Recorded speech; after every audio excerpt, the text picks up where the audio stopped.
What's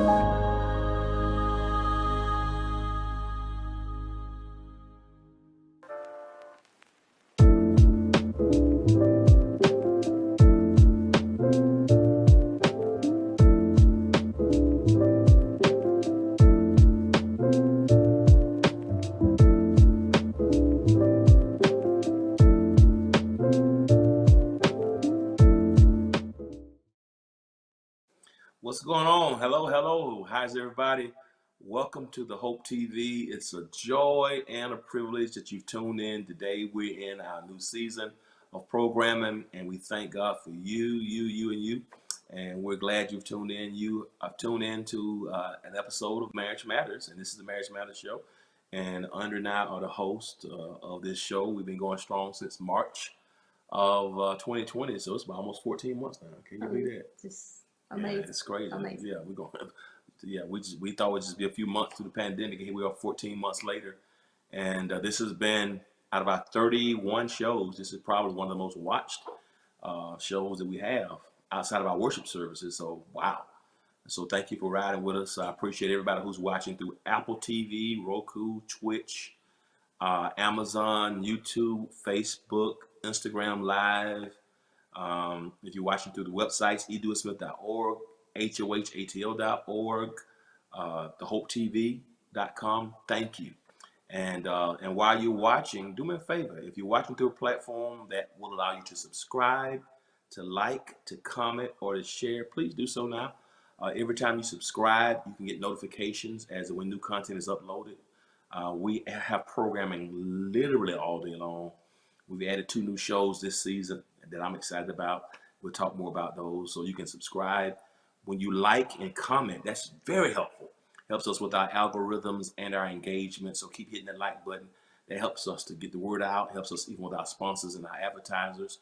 So please hit that like button. Just take a moment now, hit it right now.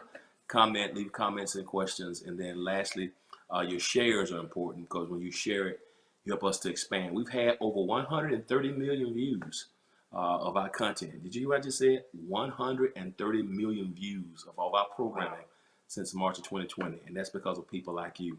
So, you know, we're shooting with 200 million this year. Hit that share button. You can invite somebody to have a watch party, share it on Facebook, send the website link, just share it. You know, it's been crazy. We started this as an outgrowth rather, of things you did with the women's ministry last year for married couples, but now everybody's watching.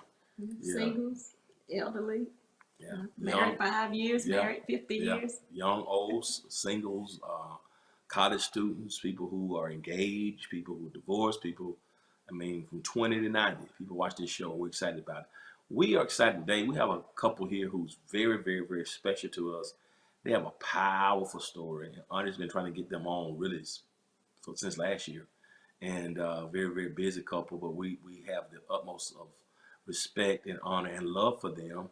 And it's going to be a fun time to share today. We want to welcome to the show today Pastor Don, and his wife Lonnie Burse. Welcome, fam. What's up, y'all? Hey, Hey, How y'all doing? Good to see y'all. likewise. How are you all? Great. we're good. We're Great. good. They're from Las Vegas, Nevada family, and you know we love them. We love hanging And out we're with them. sleepy and they're not. Yeah, absolutely. So welcome. We've been connected with them for several years now, and we really appreciate you guys being a part. Welcome.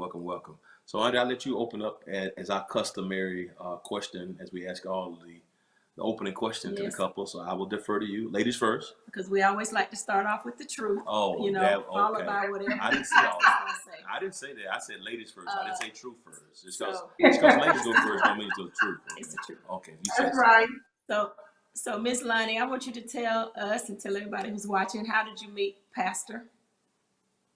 Well, I met Pastor Don some years, I want to say, my baby is about, I want to say 30 years.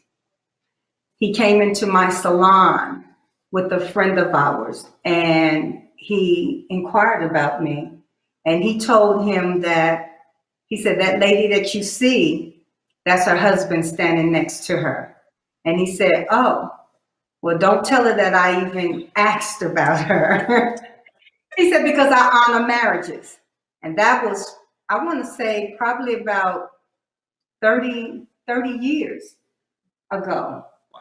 And we never really crossed paths like that. So, but after that, I saw him again. I was pregnant with my second child. He was doing a revival. And at this revival, he was married and so was I. He spoke into my life and I never forgot it, but he didn't remember speaking into my life. And the third time I saw him again was at my husband's funeral. He was officiating the funeral. I was conducting the pulpit. And I looked up and I'm like, wow, Pastor Don Burris is here.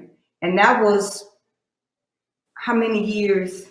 That was 15 years ago, 14, 15 years ago. 15. 15 years ago when we saw each other again for the third time. Wow. So, yeah. And then, after that, he ended up coming into the salon. He didn't know he was coming to my salon. And he came I was in. with the same person that took me to the first one. Yeah, 30 years ago. Yeah. It was really odd. And when he came into the salon, I had just opened the salon, took over the salon actually. And he came in, it was 7 months after the funeral. And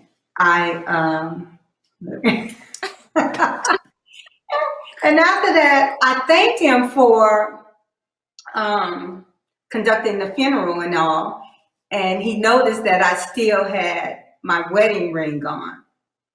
And he congratulated me on the salon and he gave me a business card. And he said, well, whenever you want to go out, give me a call. And I said, oh, that would never happen. And he looked at me and I said, because I'm not going to call you. If you want to take me out, you can give me a call. Her exact words were, I'm old school. If you want to take me out, you're going to have to call me. Don't act like I'm awesome. That ain't going to never happen. You wouldn't have said that to me. Well, you were scared when I said that. He was shocked. But when he left, he took my business card. And about 45 minutes later to an hour, I received these beautiful flowers. They were gorgeous. Oh, they were beautiful. I'm like, wow. And so when I opened the card that the flowers was on, that it came in, it was his business card and this little note that said, congratulations. And so I called him and I said, well, Pastor Don Burris, I said, are you flirting with me? And he kind of chuckled and he said, yes. But the thing is, I told him he can call me, but I never gave him my cell phone number. The only number he had was my business number. I did that on purpose. And he blew my phone up and I wasn't even at work. I believe it. I believe it. Must you tell it all? He was so embarrassed. He kept calling me. I had went out of town. And when I came back, I checked my voicemail. And I tell you, he called back to back. Oh, stop. And then I called him finally, and I told him the reason why I didn't answer the phone. It wasn't that I was avoiding him, that I had went out of town. And then I gave him my cell phone number. And he set up a date, a dinner date, and it was really nice. And I met him, and it was really, really nice. And what else? And what? Burris. It was a Oh, yes.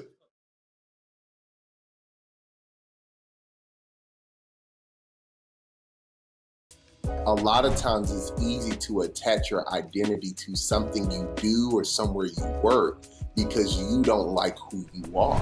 In regards to getting to know who you are, one piece that people have to really be ready to is look at themselves honestly. A lot of times we want to sell ourselves an idea of ourselves rather than who we really are.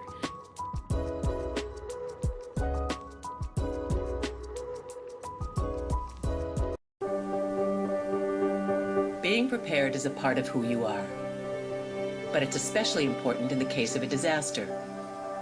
Be informed about possible emergencies in your area. Make a plan that covers where you go in an emergency. Build a kit with the things you need to survive. There's no one more capable of planning for your situation than you. Start your plan today. Go to ready.gov/myplan. How do we know when we're listening to someone who's an idiot juxtaposed to someone who has actually done the stuff they're teaching? You definitely have a lot of people out there who are talking and talking and talking. So you can double check their work. And if you're seeing that they are saying like the sky is blue, but all these other things are saying the sky is red, all right, you might need to start to follow somebody else most likely. So you can Google what is a stock, what is a REIT, what are some good stocks to invest in, what's an index fund, so on and so on.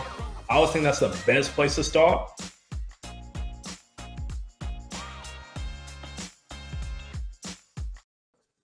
So let me ask you this question. Did you remember when her husband passed? Did you remember her then? You still remember it? I remembered, yes, I did.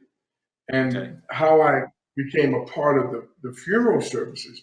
Her husband was extremely well known because he too was a hairstylist. And just when I tell you huge funeral service, one of the largest I've ever attended. And I was asked to conduct the pulpit because, you know why we do that, to keep everything on track. And there was a part of the services where my daughters, my now daughters, read a poem and they played a song. And the song was, it messed the whole house. It called it Sam Cooke. And they got to crying and boo-hooing and slobbing and all that kind of stuff. And the other preachers are sitting there like, so I got all 315 pounds of me up, went to the podium and told the sound man, turn it off. And boy, I almost had to call my own security guard. I am Milana so mad. My oldest daughter was hot with me, but I've been around funerals long enough to know we needed to stop that. And We had a large family. a very large family. It was 16 of them. And yeah, and no twins. It was all 16. Wow. And it was a huge family. And so it was full. The church was full. But he did a really good job.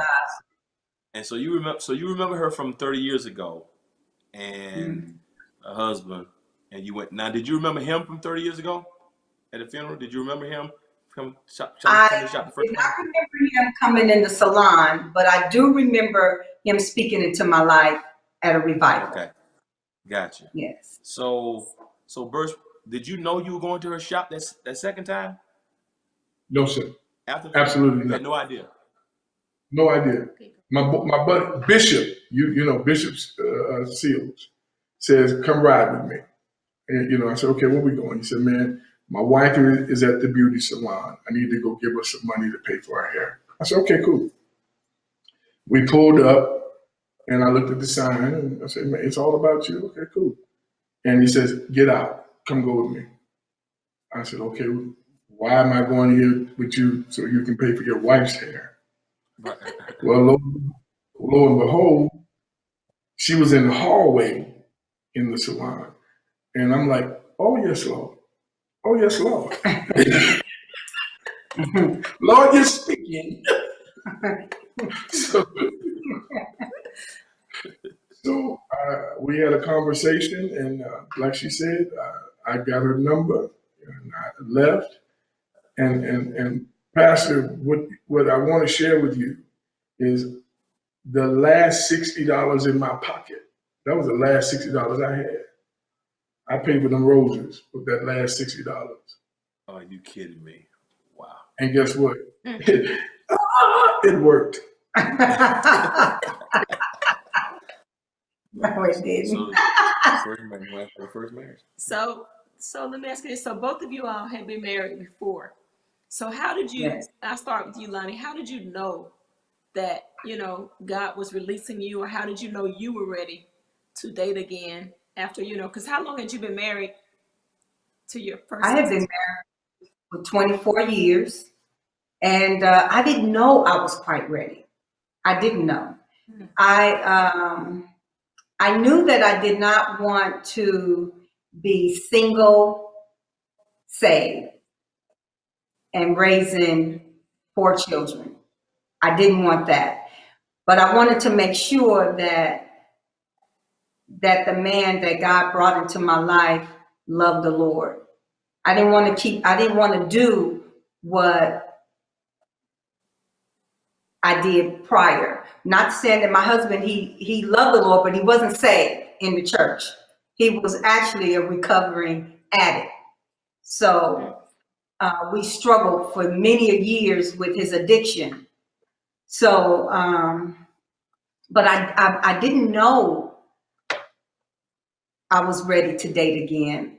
I just trust God and was hoping that God would send the right guy my way and I wouldn't miss it.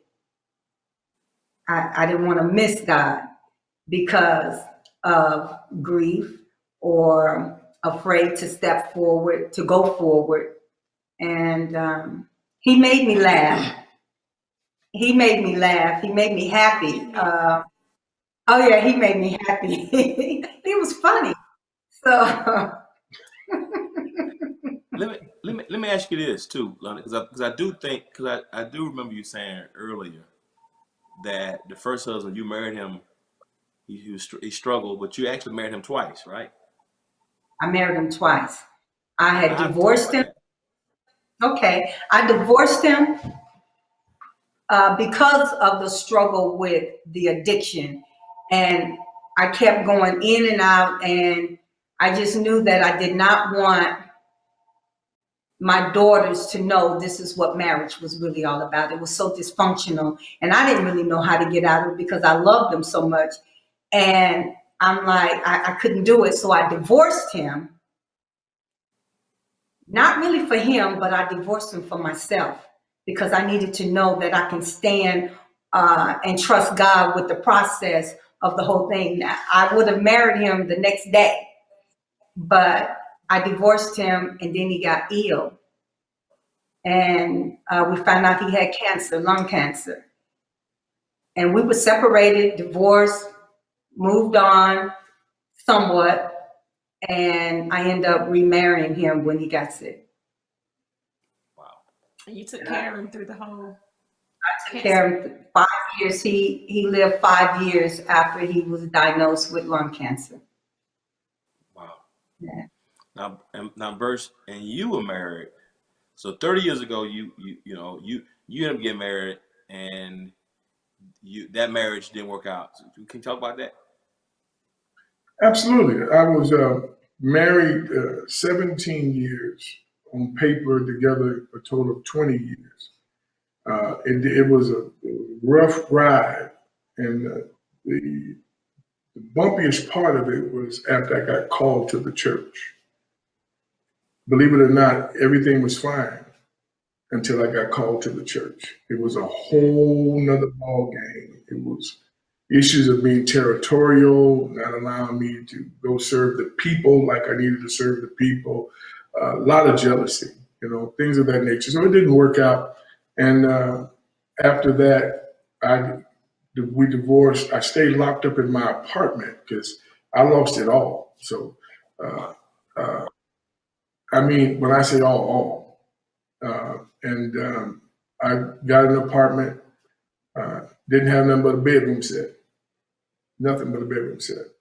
And stayed in there, locked in there for 19 months. 19 months. Work, church, home. 19 months. That was my routine. And then things, once I got over my pain and over some of the things that took place, because a lot of it was things I did, and that's the God honest truth. So once I get past that, then things started coming together. But everything was coming together other than the money. Everything else was coming together. The business was coming. But, thanks be to God, I met her. I don't remember, she mentioned me doing a revival, and she came and I spoke to her. I don't remember that. I don't remember anything other than I went to the first salon, saw her, got checked, told me that's her husband, done deal, I'm cool. And and then next time I'm in another salon, but it was a struggle even to think that I would get married again, because I was a sitting pastor. We don't, you don't know a lot of pastors that recover from that. The church normally turn you off, but thanks be to God, as a sitting pastor, we were able to survive it. It's amazing you talked about you guys were good until you start pastoring. And I just think, in all fairness, because a lot of people have that problem, it's like things shift. But when you think about it, she didn't sign up for that, and she didn't sign up for it, and I think sometimes, like part of the struggle she had in terms of me was she's not going to be no preacher. You know what I mean? I'm not, her father had been a pastor, and of course he passed away when she was young. So she didn't, she's like, I know you're a preacher already. So because I know who, church, that was a big struggle. She didn't want to even consider having conversation because she didn't want it. So I think, even though you said she was, you had some challenges there, I think in all fairness, and that can go with everybody. I think sometimes we don't realize when you shift, this is not what I signed up to be. And it takes a strong woman to be able to say, okay, he going from a good guy to now pastor of church, a first lady. That's not an easy thing to do. And so, especially when you're trying to live up to everybody else's expectations of you. Everybody wants you to be what they want you to be. That's a lot to deal with. But how did you come out of your depression, and how did you know that you actually wanted to try it again, Pastor? Who, me? Mm-hmm. Yeah. Well, how did you come? You said you were in this like little depression, I would call it. How did you come out right. of it and know that you were ready to do it again? And thanks be unto God, I know your hearts, so I know I can be very honest and open, and I'm okay with that. I noticed the large influx of women that joined my church, single women, and it was a lot of them, and they were some of which were very bold, and that's the best way I can put that right now. And during my divorce, after having been divorced, I would not counsel couples. I sent them to my sister and to my deacons and those that were married and had successful marriages. And I thought, I don't want to be single. And at that time, I was getting engagements all over the country to go preach. And I didn't want to I love to travel, and I didn't want to do it by myself. That was a little bit issue,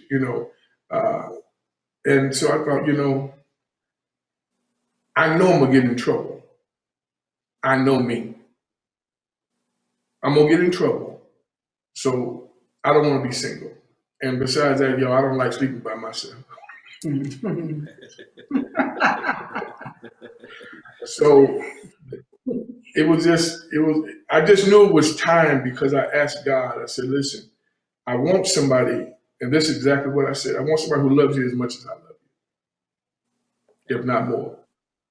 Yeah. and I need somebody a little bit more mature, not so much in Christ as it is in life, and someone who can check me and I don't get offended. You know, because don't let this little skinny lady fool you. She keeps me totally in check, totally in check. And I just knew that I couldn't. I didn't want to be like. I didn't want to be one of the people I was hearing about, if that makes sense.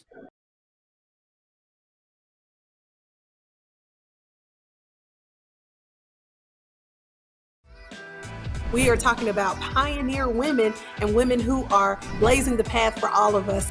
I started this campaign with a prayer and a plan, and I just worked that plan. God saw fit to predestine me for this position. I'm honored that the community, they listened to what I had to say, and I'm excited. I'm excited to be a pioneer.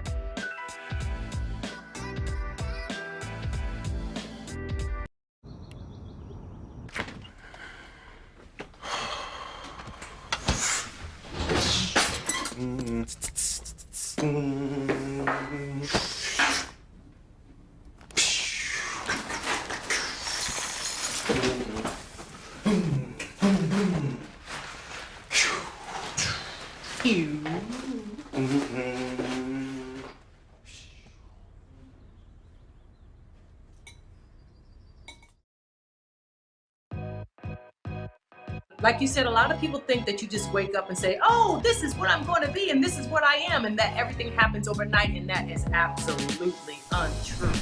You have a few friends who's in jail right now? Do you have a few friends who's in trouble right now? I said those judges and all of that stuff really, really matters. The congressmen, all those people matter. So you have to make sure that you pay attention to those things and the numbers of what you're voting for.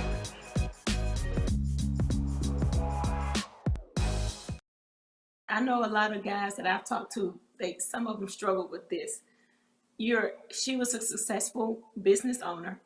Her husband was successful in what he did, well known, and here you are, had just lost everything. How did you feel, or how did you get the courage to even approach her, or were you intimidated, or, how did you feel with that whole thing of her being, where she was, and at the time, you weren't even close to where she was? Nowhere near. Wasn't even on the same map. Nowhere near. When we first initially started talking, I didn't know, but my business was in a decline. I had no idea because I had other people running the business, running the books. I had, accounts managers and all those people. So, of 132 employees, I couldn't do it all by myself. So I didn't know. And when the time came, when we started dating, I had money. I was all right, because I had an interview. I'll tell you about the interview later with my kids. I had the interview with them. And so I had money, and then we started dating. We were dating, and then soon to be married, and boom, got the carpet pulled from under me. I mean, like, bam, married now. And I was intimidated by the fact that I had no idea. Now, call me naive, call me slow. I had no idea that hairstylists made that kind of money. No way, I didn't have no idea. Mm-hmm. So when I found out, well, my heart was broken. I was like, oh God, this woman making all this money. I got this little bitty peanut. Oh my God, and she said something to me one day. She says, babe, you have to understand it's all coming to the same house. And that blessed my soul, man, because I was hurt. I'm thinking, man, I ain't, everywhere I've been, every relationship, I'm the man, I'm bringing in all this money, 6 digits, please. Money was my least problem. Making money, I believe that I'm a money magnet. Yeah, I can make money. That's easy for me. But it was the fact that I didn't know. I knew how to make it. I'm getting ready to say something. I knew how to make it, but I didn't know how to make it without it. Wow. Lon, I got to ask you this because it's heavy. Because now it makes sense. 7 months after your husband died, You know, you are this beautiful woman with your own business. I'm sure all kind of guys like vultures when your husband passed away, and yet they weren't really. No, I didn't see it. I didn't see it. It wasn't a whole lot. No. Like, Queen. Men did not approach me, Pastor. They did not. gotcha. What about the 38-year-old? Well, he was 38. That boy was 38 years old. Yeah, well, I mean, he complimented me. It was the ones that it wasn't. It was very few. They were either very old, but they didn't say much. They would Gotcha. stare. They would compliment, but they never really approached me. I don't know if I had 4 kids on my forehead, or don't try it. I don't know, but no, they Gotcha. didn't. The boy was saying, Yeah. So here burst comes 7 months later, but you've been taking care of somebody for 5 years. Oh yeah. And so he comes along. When did you say, okay, he called you. When did you say, okay, I can go out to dinner? Now it's time. I've been taking care of somebody for 5 years. Now it's time for me to do some things for me. Because you got people right now who watching, I'm sure, ladies and men, Oh yeah. going through divorce or death. And you still wearing your wedding ring. So at what point do you say, okay, now it's time to open up, to try to do something else? When did you make that decision to do that? Well, actually, when we talked on the phone, and the conversation was really nice, and it wasn't nothing. He wasn't flirting. He wasn't. It was just small talk, and it was intriguing. It was really nice. So it made me like, okay, it's nothing wrong with going to dinner. And when I said yes to the dinner, it was really, I was looking forward to just having a good time. So I wasn't looking for a relationship. I wasn't even looking to see, I wasn't looking like that. I was just going to go to dinner and just hang out and have a good time. And after that, it was really, On it was and nice. popping. No, it wasn't on and popping. He just, we laughed and we talked, but it was one thing that I wanted. We come from two different. I'm 6 years older than you? I'm 6 years older, and really he had several strikes against him. So here comes too much truth. Call the roll. Yeah, I didn't want to marry a pastor. I wanted a man of God, but I didn't want a pastor because I didn't want to deal with what comes along with pastors. And again, it's dealing with females, and I had to live with that for so many years that my husband was a hairstylist and he was not gay. And so women sat in his chair. He didn't have to do their hair very well, but they just sat in his chair. So you know how that goes. So I had to deal with women in that area. And then now I'm dating a pastor that's more women on a different level. And I'm like,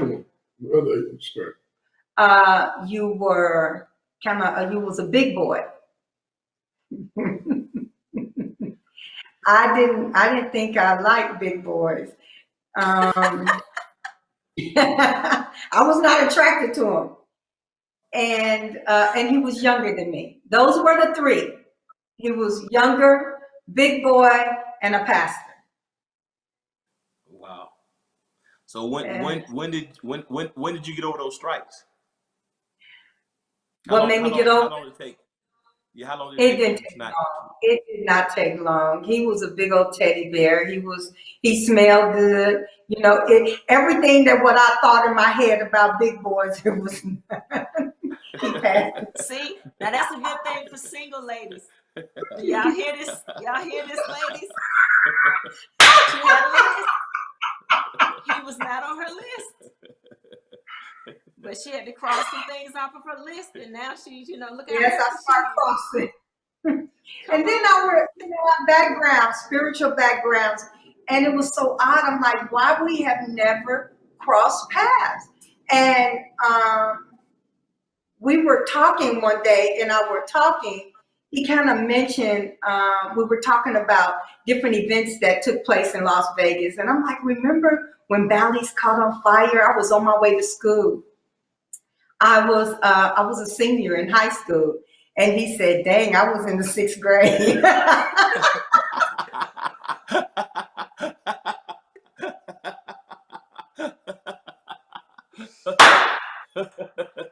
I'm like, oh no. Let me ask you this. You told us one time, Burst, that she asked you when you all got serious, you know, what could you do for her? Or something like that another man couldn't do. Can you tell us about that? Yeah, what she can do. That what she couldn't do for herself. Yeah. What did she ask you? See, this is one of the things about the two of you. All right, y'all don't sis. forget nothing. Y'all don't forget nothing. That was good. Well, he was sitting down and he was just going in. And I listened to him, and he was talking about his business and I'm like, okay, well, what can you do for me? I have my own business.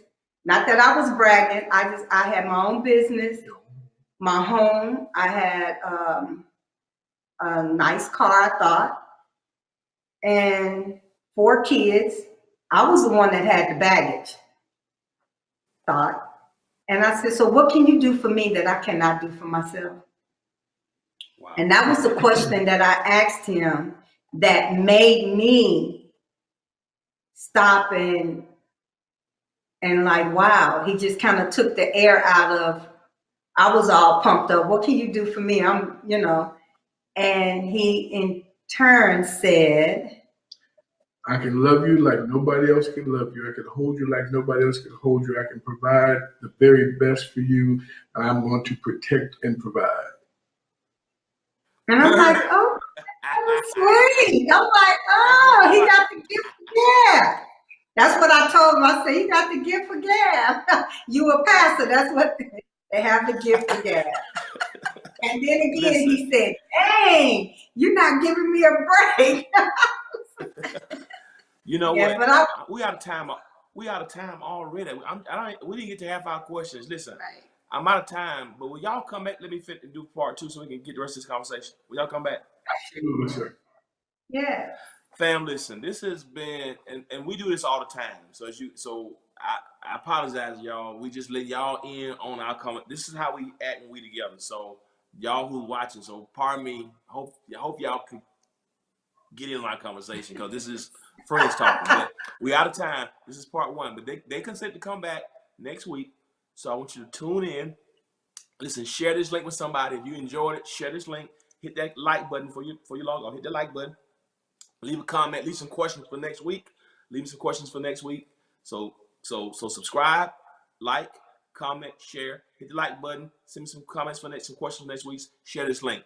And we're going to log off and close this broadcast. But same time next week, we'll see you here for Marriage Matters with Pastor Don and Lonnie Burst. So as always, remember this. If you will be good to God, then God will be good to you. Till next time, peace. Bye. See you next See y'all time. next week.